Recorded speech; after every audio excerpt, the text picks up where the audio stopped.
Bonjour, j'espère que tu vas bien. J'aimerais partager avec toi ma rencontre. Avant, pendant et après. Comment j'ai rencontré un ami fidèle. Comment j'ai rencontré un réconfort. Comment j'ai rencontré un soutien. En Jésus-Christ. Avant. Ma vie était assez monotone. Je vais dire comme ça. Mis à part mon quotidien, je ne m'intéressais pas à grand chose.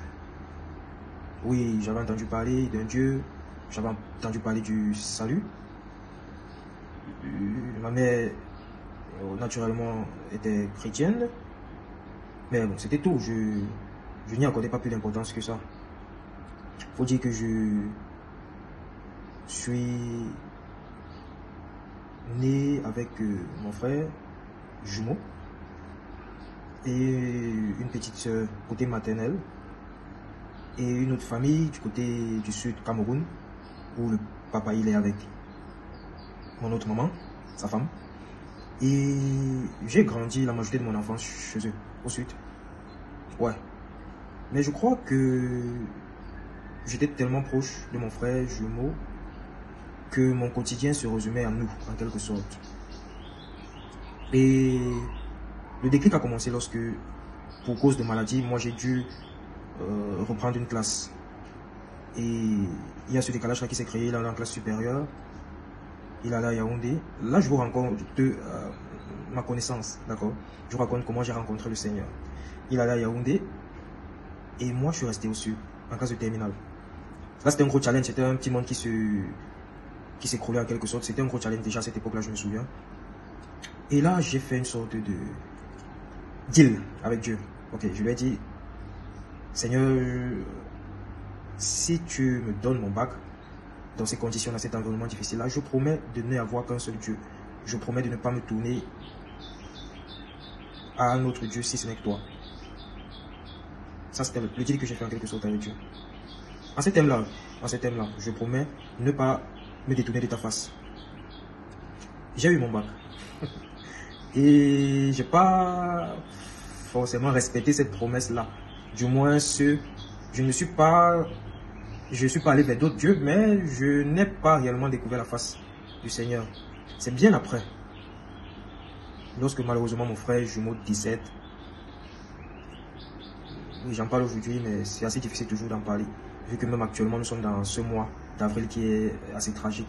Mais bon, c'est lorsqu'il décède que vous connaissez un peu forcément, vous ne savez pas pour tout le monde, mais pour ceux qui sont en Afrique, vous connaissez un peu le contexte social de l'Afrique qui veut que lorsque quelqu'un décède, on attribue ce décès-là à tort ou à raison, à des forces occultes. Eh bien, j'en ai fait les frais, bien sûr. On a trimballé de gauche à droite, comme ton frère jumeau est décédé, il faut que ton te protège, il faut monter, descendre et tout. C'est là que j'ai réellement fait l'expérience du surnaturel. Parce que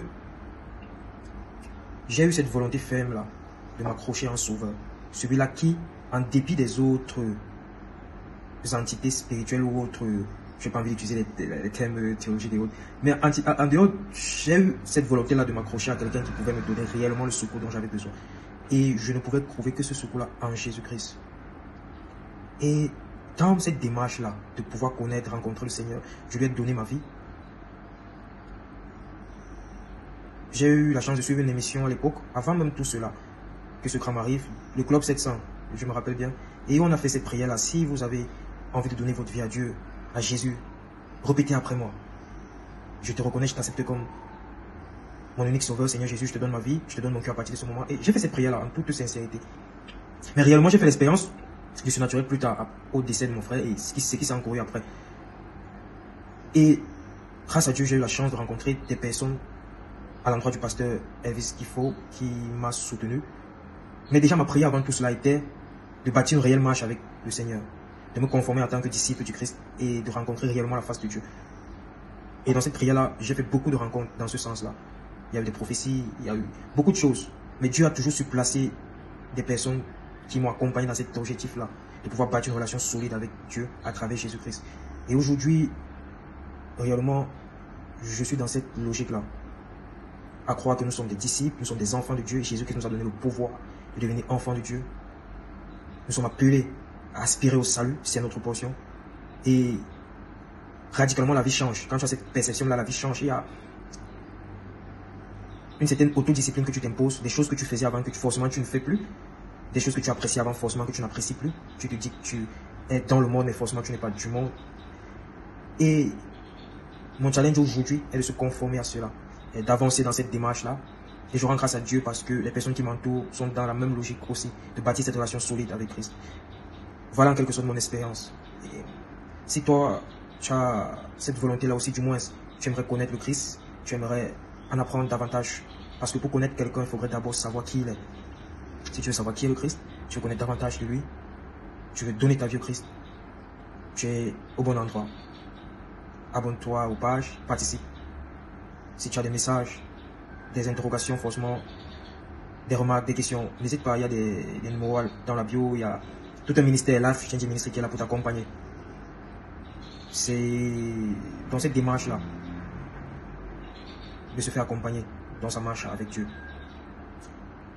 Voilà. Sache que Dieu t'aime, Dieu nous aime. Et en Jésus-Christ, nous avons la rédemption, le pardon. Nous avons le salut. Et nous sommes devenus enfants de Dieu. Notre Père qui est dans le ciel est là pour nous comprendre et pour voir en toute situation. Sois béni et que la paix du Christ t'accompagne. Shalom, shalom, shalom.